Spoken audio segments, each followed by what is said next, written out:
Okay, greetings and welcome to Ill Repute, the podcast about women and women first. I'm Sovereign Syre. I'm a writer. I'm a comedian and a former Roosevelt School of the Performing Arts Rough Rider, where our motto was, we know how it feels to be a writer. We know how it feels to be way up high. That's real. No. No. Oh my God. All right.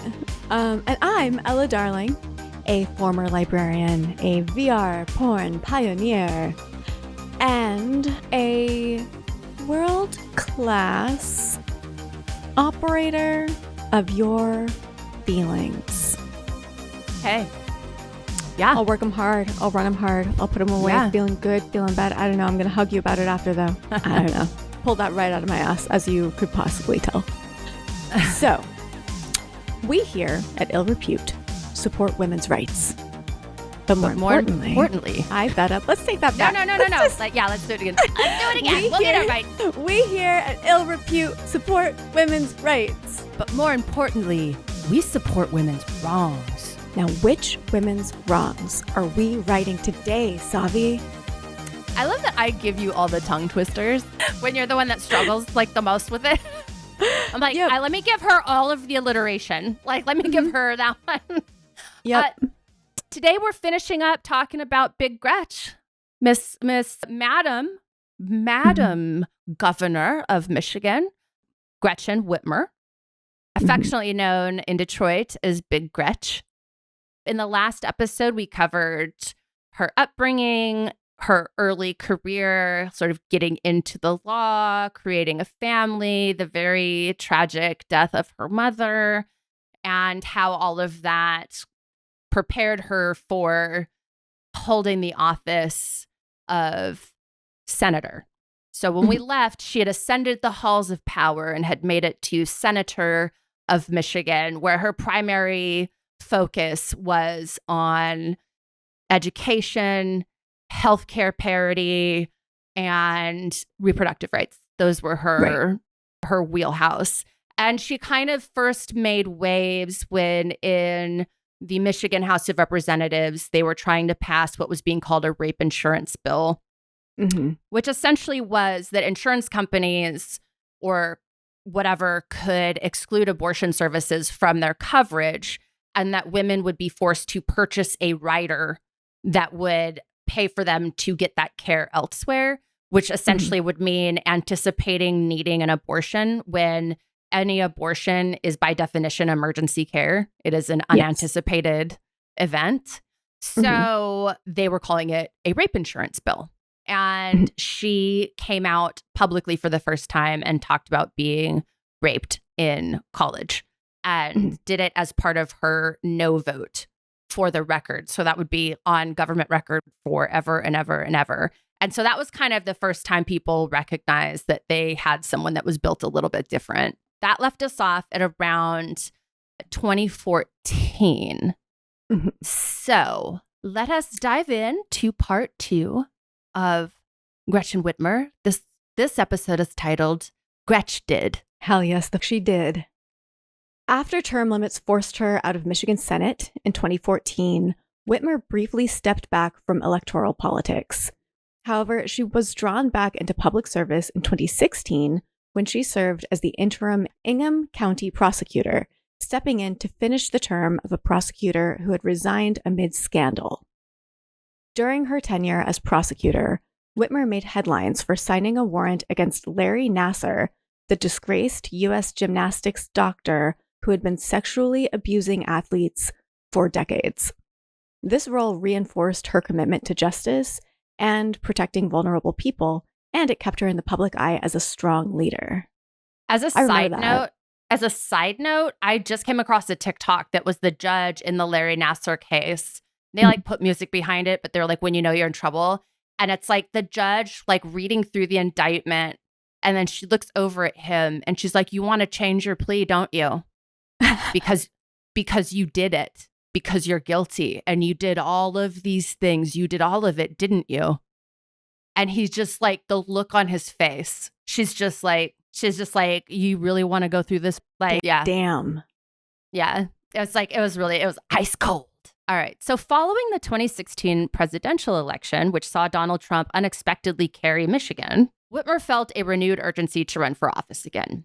Many of her supporters urged her to step up, recognizing that the state needed a leader who could unite people during divisive times and address the pressing economic and social issues Michigan faced. Michigan had been hit hard by economic challenges, and Whitmer believed she had the experience and vision to bring the state back from the brink. Her campaign slogan, "Fix the damn roads," became a rallying cry for voters frustrated with the state's deteriorating infrastructure. But beyond infrastructure, Whitmer's platform focused on healthcare, education, job creation, and clean water, issues that resonated with voters across Michigan, from the urban centers to the rural communities. Now, this one was interesting because part of that Fix the Damn Roads initiative was a hike in gas prices that probably would have fixed a lot of things, but she ended up not getting support kind of from either side. And that was pretty much the only critical thing I could find anyone really say about her and her tenure. Yeah, which is always going to be difficult to ask for money. Yeah, exactly. That's why we need more hats. We need more hats in office, because we need people that can just go up to a constituency and go, can I have, I need, oh, darling, can I hold here's my checkbook. Can I hold $20 million for you? You need someone that can do that. Yeah. During the Democratic primary, Whitmer faced challenges from more progressive candidates who aligned themselves with the Bernie Sanders wing of the party. Despite this, she was able to secure the nomination by positioning herself as a pragmatic progressive who could get things done. Her deep roots in Michigan, along with her strong name recognition and support from labor unions and key Democratic groups, helped her to win the primary handily. In the general... There's a TikTok of her. She was on, last week, she was on the Andy Cohen, We'll Watch It Live, I think is the name of the talk show. It's like a Bravo. And someone asked her, if you were a Real Housewife, what would your tagline be? And she said, without missing a beat, she went, Donald Trump called me that woman from Michigan. I call it getting done. Oh, ma'am. And she said, and she kind of did it at the DNC, but she said getting, and then she looked at the camera and said, stuff.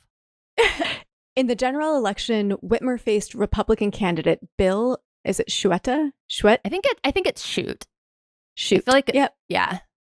Or Schwett. Schwett feels very German-ish Schwett. It would be Schwetta if it was German. And my brain wants to pronounce everything as though it's German, even when it's definitely not. So we'll just call him Bill.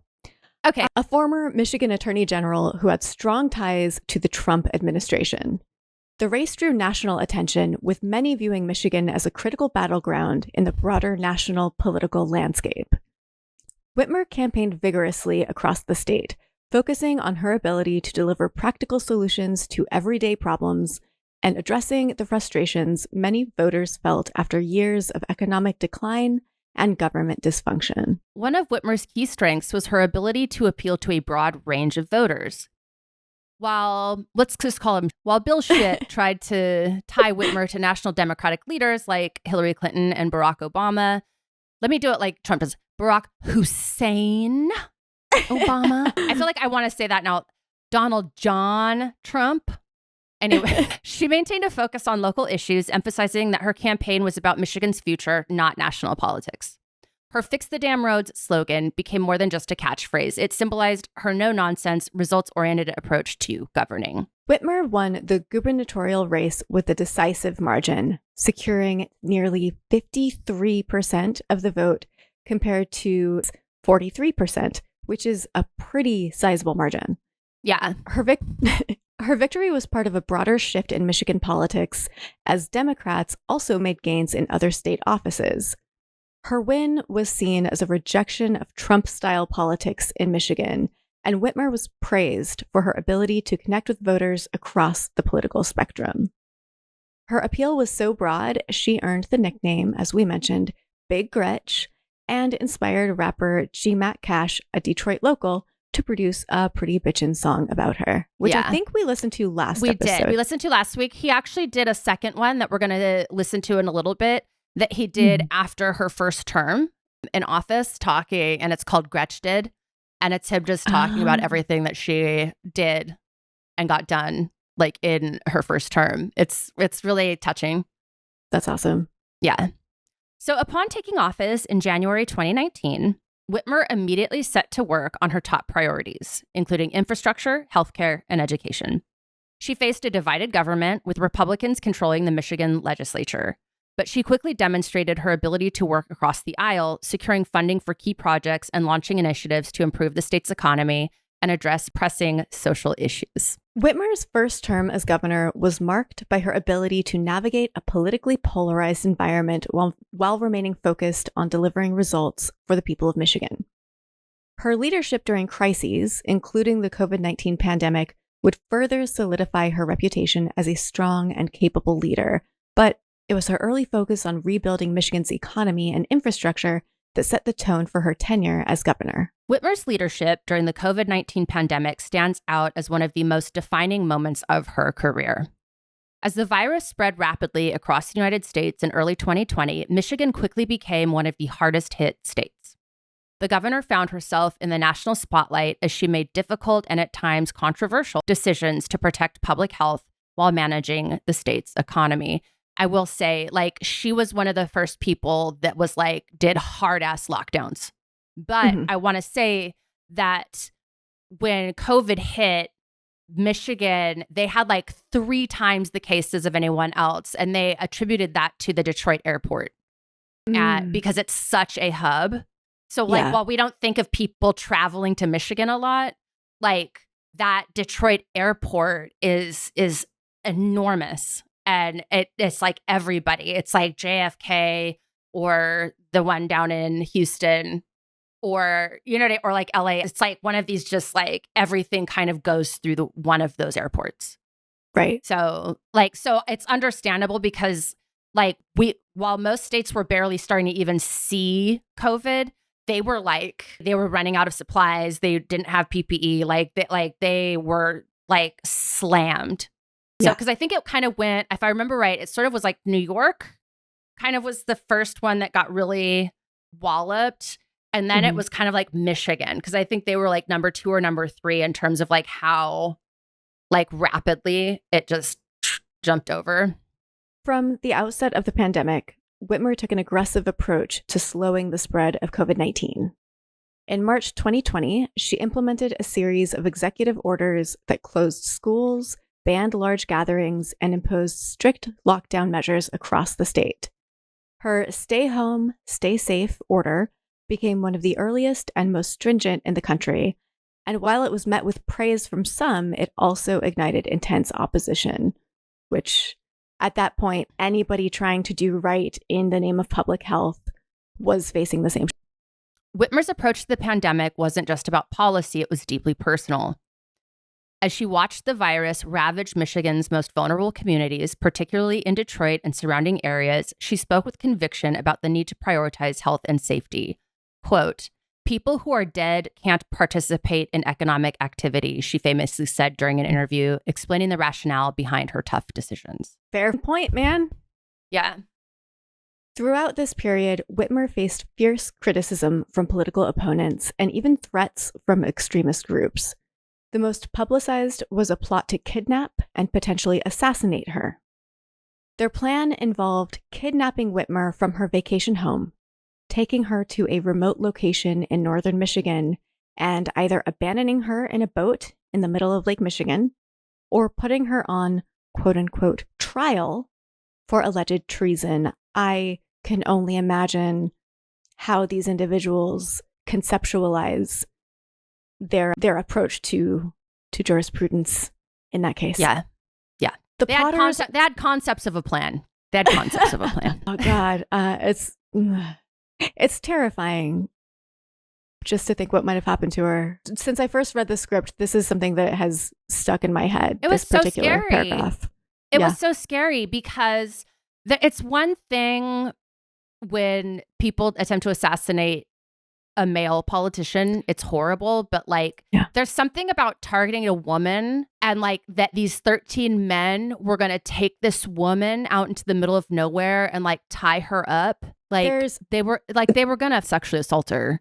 They were absolutely going to. That was going to happen. They were going, and we all as women, like we know that absolutely. Like that was going to be part of like the torture or the punishment, whatever. It's like, it's just, and so there's this other element that's just like, it's just creepy. Yeah.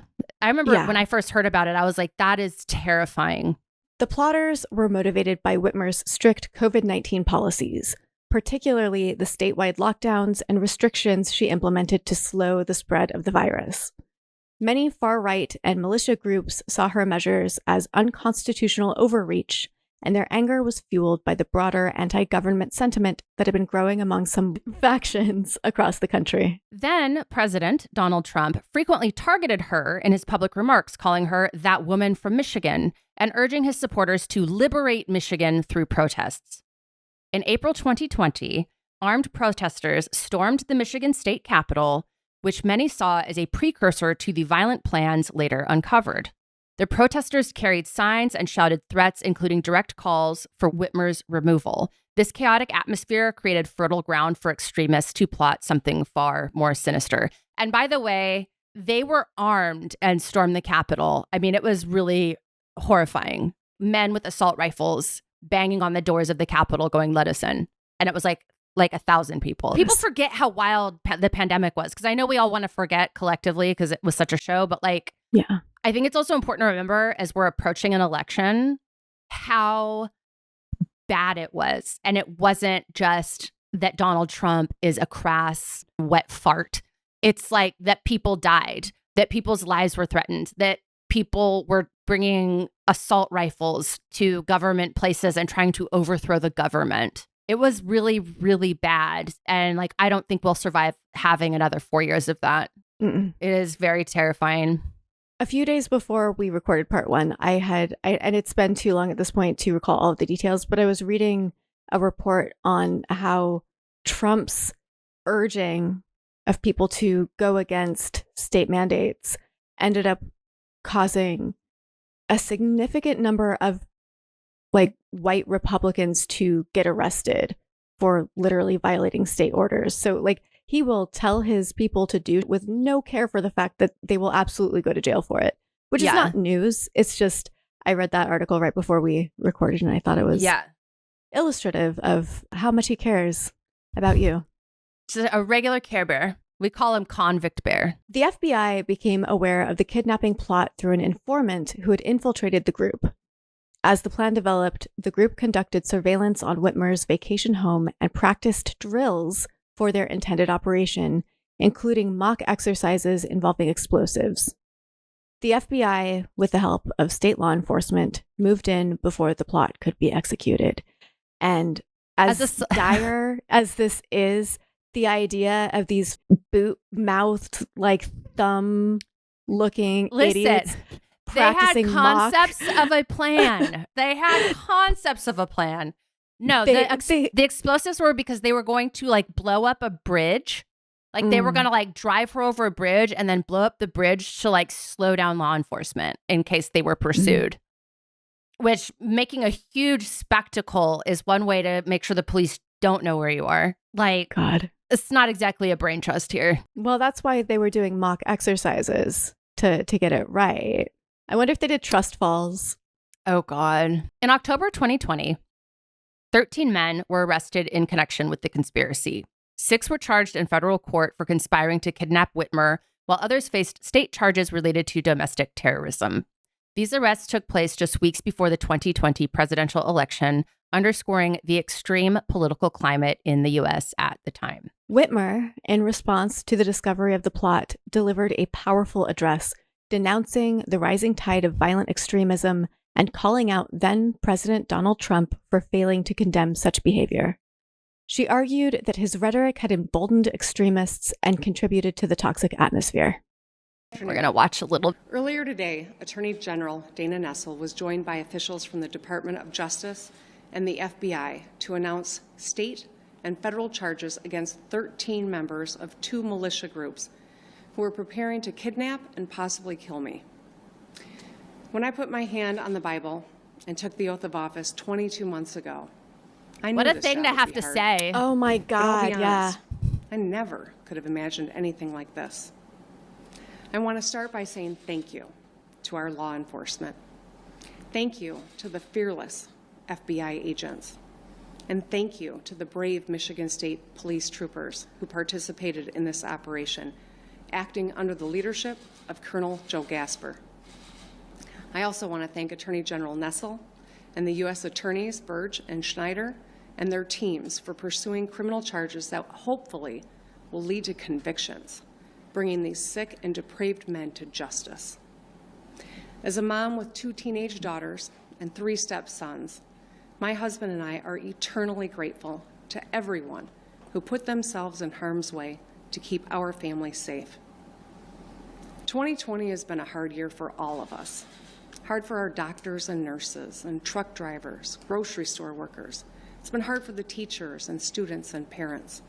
Hard for those who have had to stay isolated to stay safe. And it's not over yet. But here's what I know. We're Michiganders. We have grit, we have heart, and we are tough as hell. We made it through the Great Recession. We made it through auto bankruptcies. We made it through floods and polar vortexes. But none of us has faced a challenge like COVID-19, not in our lifetimes. I've said it many times, we are not one another's enemy. This virus is our enemy, and this enemy is relentless.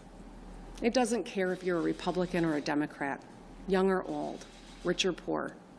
It doesn't care if we're tired of it. It threatens us all, our lives, our families, our jobs, our businesses, our economy. It preys on our elderly and medically vulnerable residents. And it has exposed deep inequities in our society. This should be a moment for national unity, where we all pull together as Americans to meet this challenge head on with the same might and muscle that put a man on the moon. Seeing the humanity in one another and doing our part to help our country get through this. Instead, our head of state has spent the past 7 months denying science, ignoring his own health experts, stoking distrust, fomenting anger, and giving comfort to those who spread fear and hatred and division. Just last week, the President of the United States stood before the American people and refused to condemn white supremacists and hate groups like these 2 Michigan militia groups. Stand back and stand by, he told them. Stand back and stand by.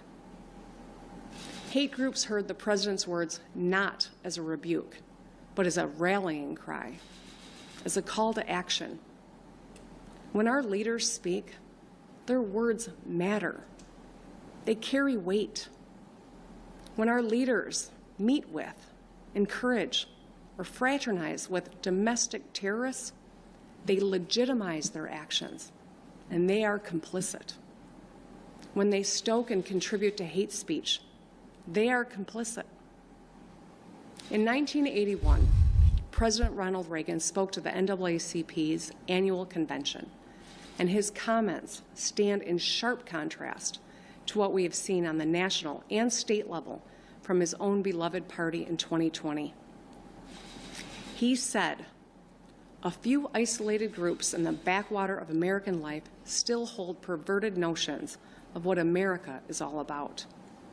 Recently, in some places in the nation, there's been a disturbing recurrence of bigotry and violence." Then Reagan sent a direct message to those who still adhere to senseless racism and religious prejudice. "You are the ones who are out of step with our society," he said. "You are the ones who willfully violate the meaning of the dream that is America. And this country, because of what it stands for, will not stand for your conduct." So let me say this loud and clear. Hatred, bigotry and violence have no place in the great state of Michigan. If you break the law or conspire to commit heinous acts of violence against anyone, we will find you, we will hold you accountable, and we will bring you to justice. For the past 7 months, I've made tough choices to keep our state safe. These have been gut-wrenching decisions no governor has ever had to make. And I get it. Life has been hard for us all. When I get out of bed every morning, I think about the high school seniors, like my daughter, who missed graduation ceremonies, or those Michiganders who've missed weddings and funerals. I think about all the moms who are working from home, making breakfast every day, logging their kids onto their Zoom class, and doing the laundry. Think about the small business owners who spent a lifetime building something great, who are now hanging on by their fingernails just to keep the lights on. The disruption this virus has caused to our daily lives is immeasurable, and it has already taken the lives of more than 210,000 Americans, including over 6,800 right here in Michigan. As painful as these losses are, our hard work and sacrifices have saved thousands of lives. We have one of the strongest economic recoveries in the nation. Make no mistake, there will be more hard days ahead. But I want the people of Michigan to know this. As your governor, I will never stop doing everything in my power to keep you and your family safe. You don't have to agree with me, but I do ask one thing.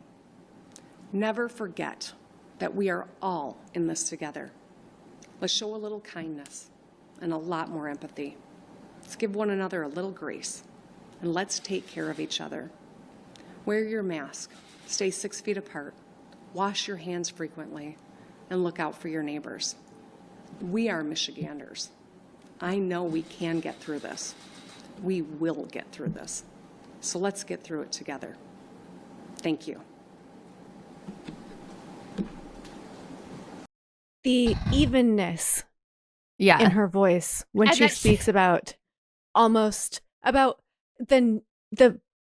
plot that was narrowly foiled to kidnap and kill, and by the way, like we said, definitely rape her. It reminded me of how well she presented her statement when she came out about being a sexual assault victim. Holy. Yeah. The aftermath of the arrest was a very lengthy legal process because that's how we do it here. There's a reason we do it that way. We do it so that we don't get innocent people in jail, but it does take a long time for a court case. And we do still sometimes execute them. Yeah. Several of the men pleaded guilty to their involvement while others were tried in court. In 2022, 2 of the defendants were acquitted, while 2 others were convicted of conspiracy to kidnap. 2 other plotters pleaded guilty before trial and cooperated with the prosecution, which helped build the case against the remaining conspirators. Whitmer has continued to speak about the impact of the plot on her and her family, noting how it altered her sense of security. Reasonably so. Yeah. Despite this, she remained steadfast in her commitment to governing Michigan through challenging times, including the pandemic and the political turbulence that accompanied it. The kidnapping plot highlighted the dangers she faced as a public figure in a polarized environment, but it also solidified her image as a resilient leader who would not back down in the face of violent threats. Another reminder to people, like, politics didn't used to always be this way. For a lot of like Gen Zers, they were like 10 when Donald Trump was in office. So they think this is normal. They think this is what politics is. Yeah. It's crazy. However, there used to be decorum. Yeah. Well, just some was sacred, you know? Yeah. Yeah. But like, this is what kind of put her on the map. And Cecily Strong from SNL started doing sketches impersonating Gretchen, which is pretty phenomenal when you think about it, because unless you're the governor of like California or New York, unless you're like preparing to be president, most people don't know politicians. It's true. Like they really don't, you know? And so the fact that she was already like, she was getting up into the zeitgeist enough that they were doing impressions of her on SNL, which meant that SNL was like, yes, enough viewers will know who she is that this will make sense. And they're really funny. They're really funny. this happens and Democrats are like, this is scary. And we ended up electing Joe Biden to be president. I think this was like the October surprise. Like, here we are. They're trying to literally execute politicians now. Like, that was a nice October surprise in an election year. But here's how Republicans responded to this. Wait, you say October. What is October surprise? Is that something you just coined, or is that? There's a conventional wisdom that says, for whatever reason, in an election year, there's always an October surprise. So an October surprise could be like, what was the October surprise in 2020? It's usually like either some kind of scandal or some kind of like gaffe or some like it's like some kind of like a black swan event that no one anticipates that kind of shakes up the polls and kind of shakes up like, you know. So usually it's like some kind of revelation, you know. If he had actually been sentenced, he probably would have found out his sentencing in October, and that would have been like an October surprise. Whether he was given prison time or no prison time, either way would be like, whoa, right? So I think that the October surprise this year could be anything, but I would say an October surprise could be Biden passes away. It could be Trump suddenly passes away. Like it could be like Biden passes away and Kamala becomes president and that makes her an incumbent. And then does she only get one term then? Interesting. Then, yeah. If Trump passes away, and then does that mean that Vance moves to the top of the ticket? Does that mean that things are delayed? There's a lot of severe weather going on right now. And it's impacting some battleground states like North Carolina and Florida. And so if people can't, maybe an election gets delayed because there's so many natural disasters happening, like people can't get to polling centers, people are losing their identification, et cetera, et cetera. Like an October surprise could be that. It could be that there's such a massive disruption in infrastructure due to flooding and hurricanes that the parties come together and agree to delay the election until by a month or something to allow for, I don't know, like it would be unprecedented, but you know, like that was my first concern because North Carolina is like kind of like it could flip, and Florida's kind of it could flip. And so when I saw that these are the places affected by flooding, obviously I feel horrible for people who have lost their homes and their families, and their lives. And there's already 100 casualties so far, as far as they know. Obviously, that is horrific. But the second thought I had was like, my first thought when I saw the footage was like, oh my God, this is terrifying. I hope people are able to get safe. My second thought was, how are states impacted by this close to the election going to have the infrastructure to get everyone voting? They're not, because the representatives, the politicians in those states, just a short period before the disaster hit, were fighting against funding FEMA and funding resources that would help them in this particular situation. And now they're coming back hat in hand, reasonably demanding, resources to help the citizens there. Yeah. Like they aren't being foisted by their own petard right now. So this video is Republicans responding to the assassination attempt. I'm just calling it that. The sad thing is that Gretchen will tie your hands, put a gun to your head, and ask if you're ready to talk. Okay. For someone so worried about being kidnapped, Gretchen Whitmer sure is good at taking business hostage and holding it for ransom. I'm just adding this to the list of Republicans who they think it's cool to be cruel and nasty and to lie and to mock people for serious things. I mean, you could get a T-shirt, cool to be cruel. Join the Republican Party. Yeah, it does seem that the governing ethos of the GOP right now is simply to own the libs. And this isn't even a good own. This is disturbing, cruel rhetoric. There was a kidnapping plot against Governor Whitmer. Yeah. Arrests were made. The FBI was involved. We could set it down. Even conservative humor, the reason why it's not funny is because it's just punching down. This is what I was saying before. It used to be if someone told me they were Republican, I just thought that meant, they're uptight. That's what Republican meant to me. Like, they're uptight, but like, I can still love them. I can still be their friend. It's probably like their parents were Republicans. They're Republicans. Like, you know, they'll figure it out. Yeah. Now, when I hear someone's a Republican, I associate the whole party with this, where it's just like, okay, like backward, uneducated, post-reality, flesh bags just moving around with like one mouth and it's just full of viper teeth. And they just leave like a trail of behind them that everyone else has to clean up. Like, it's just like the most unappealing image. And it's because of this. The mental gymnastics they go through to position themselves as victims is what it is. Because they're always doing it in service of trying to present a narrative in which they're actually being victimized. No, you're just not getting what you want. You cannot get what you want and not be a victim at the same time. Well, they're also competing to have the catchiest sound bites so that they get to be the popular Republican and get Daddy Trump's approval and attention. Yeah. And it's a race to the bottom. Because where did his land? Inside Laura Loomer. Woo! Like, okay, that was so weird because like she was popping off hard, like the popular girl who just like got the quarterback's phone number, and then immediately it's like a weekend went by and they were like, man, even for us, this is too much. And she's just been silent. She was like kicked off the plane or something. Like someone was like, you know, at some point there has to be a line in the sand. And I guess it's her. Like Marjorie Taylor Greene somehow criticized her for saying something too racist for Marjorie Taylor Greene's taste. Yeah. It's That was real comedy. Yeah. Despite the threats and backlash, Whitmer remained steadfast in her commitment to public safety. In an interview with CNN in the summer of 2020, she said, quote, "I'm not here to be popular. I'm here to save lives. We're in a global pandemic and we're all learning as we go. But I refuse to back down when it comes to the health and well-being of the people of Michigan," unquote. And it wasn't just about lockdowns.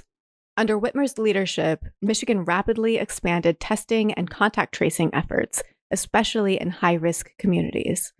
She partnered with public health experts to ensure that Michigan hospitals had the resources they needed. In one of her most praised moves, Whitmer worked closely with automakers like General Motors and Ford, pivoting their operations to produce ventilators and personal protective equipment, or PPE. This initiative helped Michigan healthcare workers get the tools they needed to save lives. And that is excellent leadership, recognizing that there are things that are hitting these big businesses and working with them to find a way for them to continue to operate in a way that supports public safety. Yeah. Like, that's phenomenal. Also, just, you know, the competency of it all. Yeah, she's just so competent. Like, that's what's so striking about it. Like, damn. I mean, and I think that's what Trump has done to the Republican Party. So I used to associate Republicans with like, they have money, but they're uptight. So it's like a trade-off. And now a Republican to me is just incompetence, bare naked racism. And that's it. And that's it. And there's no depth. It's like the waters are that shallow. I just moved to Washington from Texas, and I'm not immersed enough in Washington state politics to take the temperature out here, except that things seem like normal, and it almost feels like being a refugee moving from Texas. Yeah. By summer of 2020, the state's COVID-19 cases had significantly declined, and Whitmer cautiously began reopening sectors of Michigan's economy. But the governor's phased approach was marked by constant tension between public health needs and the growing demands to restart economic activity. Her Republican counterparts in the state legislature and business leaders in Michigan were often vocal about what they saw as an overreach of executive power. I saw like one of Trump's speeches where he's she's opening too slow. If she would just open more, and all the rallies like, yeah, her. It's like at a Michigan rally. And then that was backed up by other local business owners that were just like, yeah, like she's not letting us open this business. We're going to run up. But it's like, yeah, like we're in the middle of a global pandemic. That means it's going to be bad. Like, there's no way around it. It's going to suck for somebody, you know? But yeah, like Trump really was really narrowed in on her. Like he really wanted to destroy her. And I think it's because he had flipped Michigan in 2016. So in 2020 and like the lead up or whatever, it's like he's never stopped campaigning. You know, if she had just dyed her hair blonde, she would have been his type and he wouldn't have known what to do. She didn't have to be blonde. Like Kamala's like walking him around by his nostrils are just like open, like following the scent of her perfectly manicured. Whitmer worked to navigate these challenges, always emphasizing the importance of balancing economic recovery with the ongoing public health crisis. Her frequent press conferences became essential viewing for Michigan residents. In these briefings, she provided updates on case counts, hospital capacities, and the latest safety measures. And though her decisions were not always popular, they were informed by her deep belief in prioritizing human life above all else. And so I think it was these that Cicely Strong was kind of mocking when she first started doing her on SNL, because it would be her like out in the snow, like drinking a beer. And she'd be like, oh gosh, you guys, I just can't. And like the impression was kind of like someone that's like very intelligent, but like completely exasperated by the stupidity of people. Yeah. And so Cicely Strong would do these videos where it was like, and I think what she was doing was kind of mimicking these very frequent press conferences, like just like, gosh, guys, can we get it together? Whitmer's pandemic response also included innovative solutions to ease economic burdens on struggling Michigan families. She extended unemployment benefits, launched small business assistance programs, and used federal CARES Act funding to support local governments. Her administration worked tirelessly to provide relief for Michiganders who had lost their jobs or businesses due to the pandemic. Her efforts didn't go unnoticed. In the November 2020 election, Whitmer's handling of the pandemic played a significant role in securing Democratic wins across the state. Joe Biden won Michigan, flipping it back from Trump's 2016 victory, and Democrats gained ground in key local races. Whitmer's careful balance of health and economic priorities resonated with voters, especially in the suburban areas that had been crucial swing regions. By 2021, Michigan began to see the light at the end of the tunnel. The rollout of vaccines gave the state hope, and Whitmer launched an aggressive vaccination campaign, working with community leaders and health organizations to get shots into arms. She often spoke about the importance of reaching underserved communities, particularly in rural areas and communities of color that had been disproportionately affected by the virus. As Michigan's governor, Gretchen Whitmer has worked tirelessly to revitalize the state's economy, particularly focusing on Michigan's cornerstone, manufacturing. Michigan, home to the Motor City, which is what we call Detroit, has always been synonymous with the auto industry. But by the time Whitmer took office in 2019, the state had been grappling with a manufacturing crisis for years. The decline in factory jobs, automation, and competition from global markets had taken a toll on working-class communities across Michigan. Whitmer's economic strategy from the beginning was rooted in rebuilding Michigan's manufacturing base, while also pivoting to embrace new industries. She understood that Michigan's future couldn't rely solely on its automotive legacy. It needed to adapt to the changing global economy by investing in clean energy, electric vehicles, and sustainable manufacturing. In Whitmer's own words, quote, "Michigan has always been the heart of manufacturing in America, and now we're going to be the engine that drives the next generation of innovation and green energy," unquote. In addition to her infrastructure initiatives, Whitmer worked with Republicans to promote job creation in the manufacturing sector. One notable example of this bipartisanship was her collaboration with Republican leaders to bring new automotive investments to Michigan. In 2020, Whitmer announced a landmark deal with Fiat Chrysler Automobiles, which included a $4.5 billion investment to build a new Jeep plant in Detroit and expand several other plants across the state. The deal was expected to create around 6,500 jobs, many of them in the high unemployment areas around Detroit. That's Gretch did. That's huge. Yeah. In 2020. Yeah, in 2020. This collaboration between Whitmer's administration and Republican leaders, particularly on economic growth initiatives, was widely seen as a major success. Republican lawmakers, while often critical of Whitmer's more progressive policies, respected her pragmatic approach to job creation. Republican State Senator Mike Shirkey, a frequent critic of the governor, even admitted during a press briefing, quote, "When it comes to creating jobs and making Michigan competitive, Governor Whitmer is willing to work across the aisle. We may not agree on everything, but there's no denying that these investments are going to benefit Michigan for years to come," unquote. One of Whitmer's most notable accomplishments in this area was the establishment of the Michigan Clean Energy Jobs Act. This legislation, passed in 2021, provided significant tax incentives to businesses that invested in renewable energy technologies, including electric vehicles and solar energy production. The act also allocated funding for retraining workers in traditional industries, helping them transition to new roles in clean energy fields.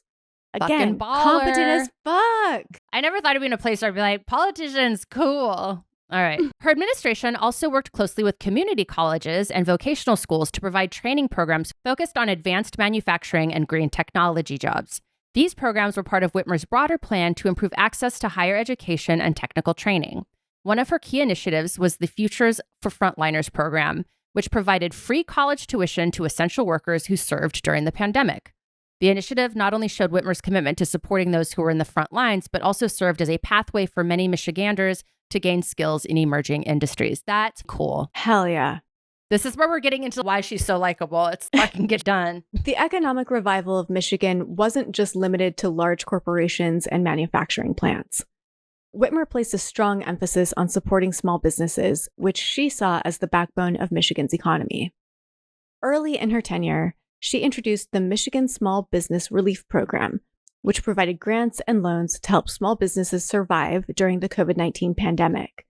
The program became a lifeline for many businesses that were on the verge of shutting down, preserving thousands of jobs. Whitmer's approach to small business support was beyond pandemic relief. In 2022, she launched the Michigan Small Business Growth Fund, which aimed to provide long-term support for minority-owned and women-owned businesses. Economic equity is at the heart of everything we do, Whitmer stated at the fund's launch event.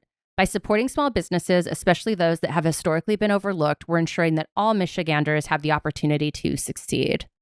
Fucking baller. By the end of her first term, Whitmer's economic track record was clear. She had managed to attract billions of dollars in investment, created thousands of new jobs, and set the stage for Michigan to be a leader in both traditional and clean energy manufacturing. Quote, "Michigan's economy is stronger today because of the steps we've taken," unquote, she said in her 2022 State of the State address. Quote, "But we're just getting started. The best is yet to come," unquote. Whitmer's economic strategy wasn't just about recovery, it was about reinvention. By diversifying Michigan's industries, investing in clean energy, and ensuring the workforce was equipped for the future, Whitmer positioned the state as a leader in the new American economy.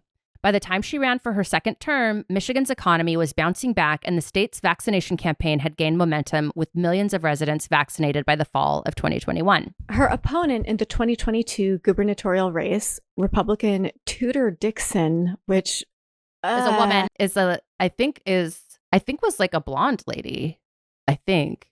Because I feel like I saw like a screenshot of like the election results and it was like, I feel like the picture was like a blonde woman, but maybe I'm wrong. Okay, I don't know. It sounds like she got lost on the way to the Country Music Awards.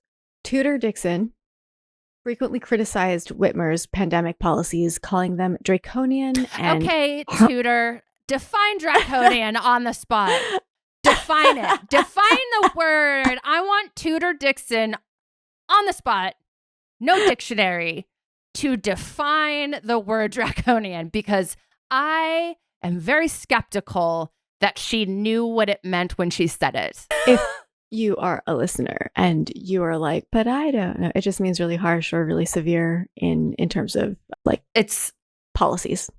They're comparing it's like what you would call someone that is like, it's what you call the Nazis, kind of. It's what you were calling someone that's like impaling people that won't do what they want. So she called her policies draconian and harmful to Michigan's economy. But Whitmer stood by her record. In one of the final debates of the campaign, she said, quote, "I had to make difficult decisions, but I'll never apologize for doing what was necessary to save lives. My priority was and always will be the people of Michigan." Whitmer's landslide victory in the 2022 election, winning by over 10 points, was a clear signal that her approach had resonated with voters. In 2022, when the Supreme Court overturned Roe v. Wade in the Dobbs decision, Whitmer became one of the most vocal governors in the country to fight back. Whitmer immediately filed a lawsuit to protect abortion access in Michigan, seeking to block the state's 1931 law that would have criminalized abortion in almost all cases. She called the decision a, quote, nightmare for women across the country, unquote, and vowed to use every tool at her disposal to protect the right to choose. Quote, we won't go backward, she said. We won't allow our daughters to have fewer rights than we had, unquote. Oh, I wish, if only, hon. Yeah. The fight wasn't easy. Conservative lawmakers in Michigan pushed hard to enforce the 1931 law, but Whitmer's leadership and legal battles helped keep abortion legal in the state. She worked closely with advocacy groups, healthcare providers, and legal experts to ensure that women in Michigan continued to have access to safe and legal abortions. Whitmer's commitment to reproductive rights wasn't limited to legal battles. She also expanded access to healthcare for women across Michigan. Under her leadership, Michigan passed legislation to increase funding for Planned Parenthood and other reproductive health services, ensuring that women, particularly those in underserved communities, had access to contraception, cancer screenings, and other essential healthcare services. It breaks my heart that any time, in any case, we bring up Planned Parenthood, we have to remind people that it's not just an abortion factory, that it's an essential service for disadvantaged communities to get basic healthcare specifically for women. Yeah. Her administration's efforts also extended to addressing maternal health disparities, particularly in Black and minority communities. Whitmer launched initiatives aimed at reducing maternal mortality rates, expanding postpartum care, and improving access to prenatal services. Every woman deserves the opportunity to have a healthy pregnancy and birth, regardless of their income or where they live, Whitmer said in a press conference. One of Whitmer's most significant achievements in this area was the passage of the Michigan Reproductive Health Act in 2023. This comprehensive package of laws not only protected abortion rights, but also expanded access to reproductive health care across the state. It repealed outdated and medically unnecessary restrictions on abortion providers, guaranteed insurance coverage for contraception, and enshrined the right to reproductive freedom in Michigan's constitution. Hell yeah. Hell yes. Getting done. Like the amount of she's gotten done in like a 2-year period during a pandemic. Crazy. Insane. On the 10-year anniversary of her 2013 Senate floor speech, where she disclosed that she had been a victim of rape, Whitmer stood before the Michigan legislature once again, this time as governor, to announce the signing of the law. Wearing a fuchsia blazer, she declared, quote, we have fought for 10 years to protect the rights of women in this state, and today we have won. This is not just a victory for women, but for every person who believes in personal freedom and bodily autonomy, unquote. That's pretty amazing. Wearing a fuchsia blazer in honor of her mom, who did the same thing, because you're never going to dim her color, dim her shine. She's always going to be bright. Like that is really beautiful that she, because we mentioned last episode that was something that her mom did. And so that's really extra heartening. There's a Black-owned business in Detroit called the Lip Bar.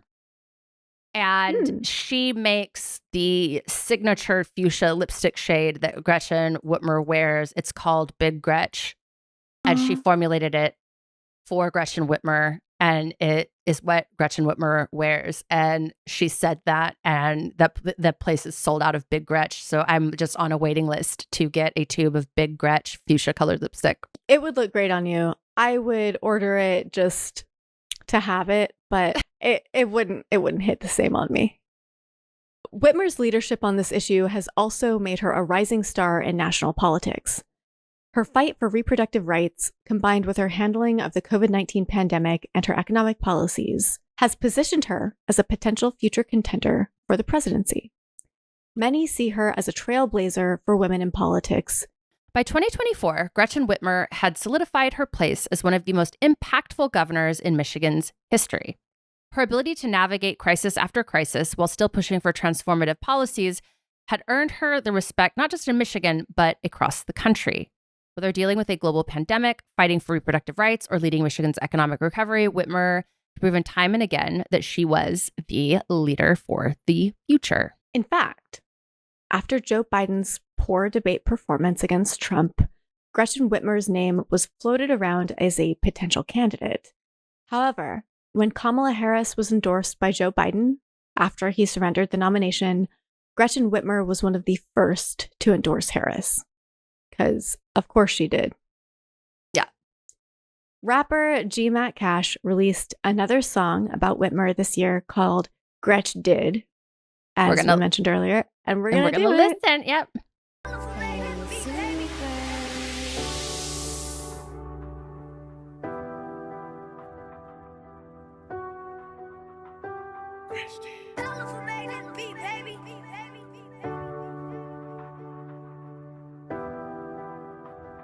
And now I'm excited to present G-Matt Cash. Hey, who put money in the schools? Gretch did. Made being governor look cool. Gretch did. Who signed for the clean slate? Gretch did. Michigan become a clean state. Gretch did. Who got the funding for the kids? Gretch did. Who got the roads getting fixed? Gretch did. Who got a lot of people jobs? Gretch did. 2020 help us stay alive. Gretch did.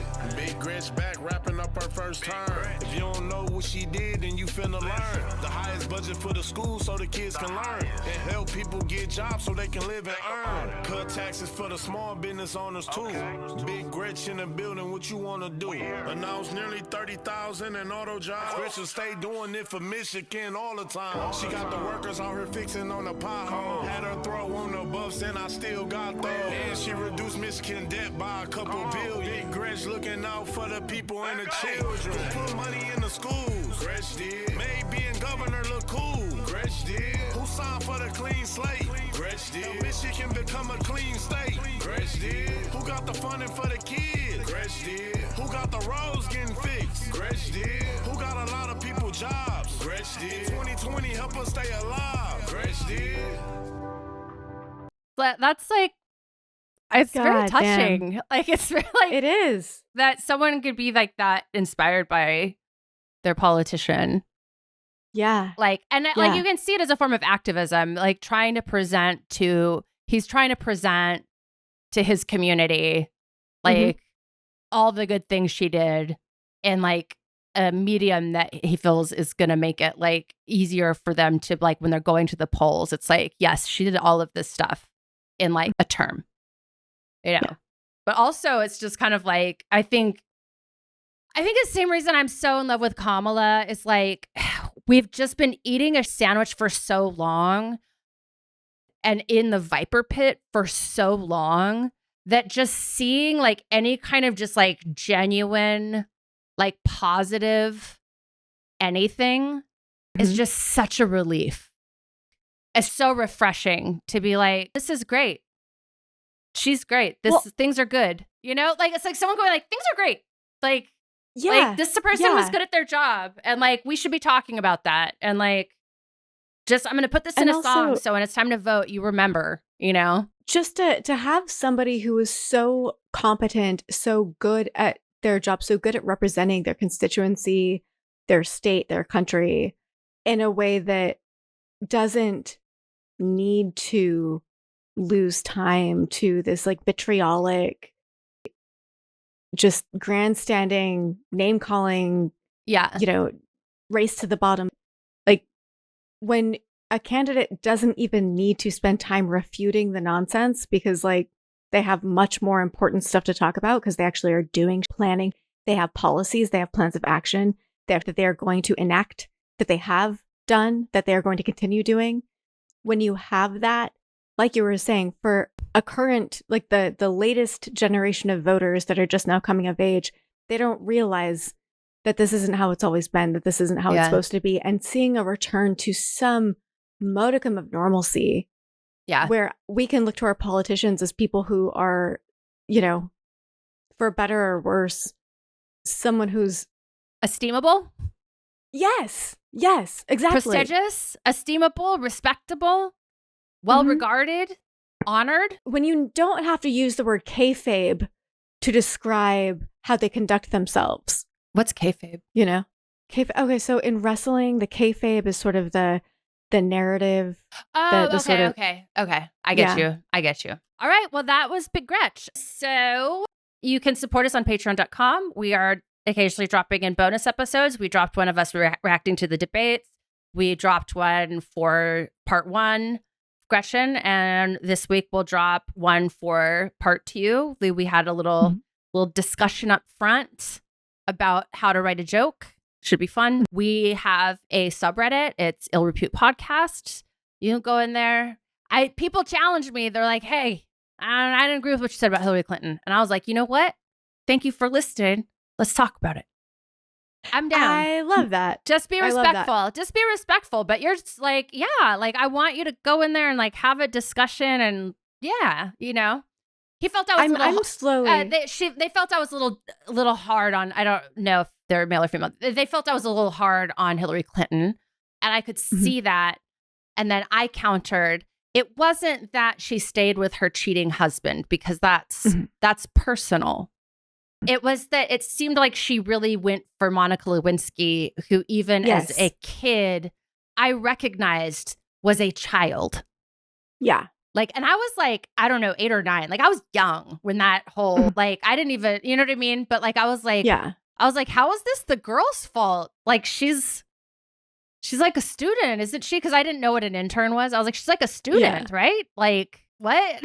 Like, and that was just like my little kid brain going like, seems like the person in charge should be the one that's in trouble here. But yeah. So I said, hey, I totally feel you. I wasn't trying to say that she was a loser because she took Bill Clinton back. I was trying to say she kind of was doing a little bit of that. She was doing a little light work for the patriarchy in the way she treated Monica Lewinsky, you know?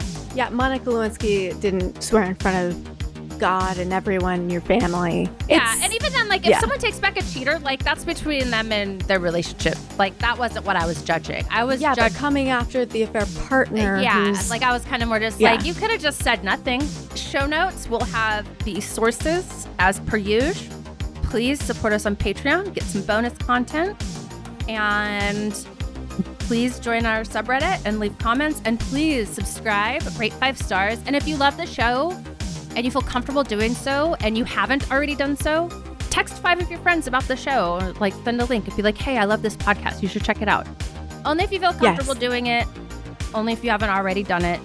But I would really like to get our listenership over. We've reached our first goal. Essentially, we're almost to our first goal, and I want to really push us to our next goal as podcasters. And yeah, so if all of you told 5 of your friends, we'd probably get there very fast, I think. Yeah. Yes. And it means more today to us than it probably ever has, because we do this because we love each other and because we love the project, and we hope you do too. So yeah. All right. Yeah. Thank you for being here. All right. I'm Ella Darling. She's Syre. Yes. All right. illreputepodcast.com. If you ever get confused about where to find everything, go to illreputepodcast.com. We've got merch links. We've got Patreon link. We've got links to Ella's link tree with all of her adult stuff. God. We've got one place, illreputepodcast.com, and you can find a link to literally anything, like my YouTube channel. We're on YouTube. You can watch us on YouTube. Yeah, so I do my makeup for you. Yeah. So illreputepodcast.com has links to, if you want to buy merch, if you want to find out more about Ella, you want to know more about me and my comedy, you want to, any of it, all the links are there. All right, baby. I love you. Bye. Bye.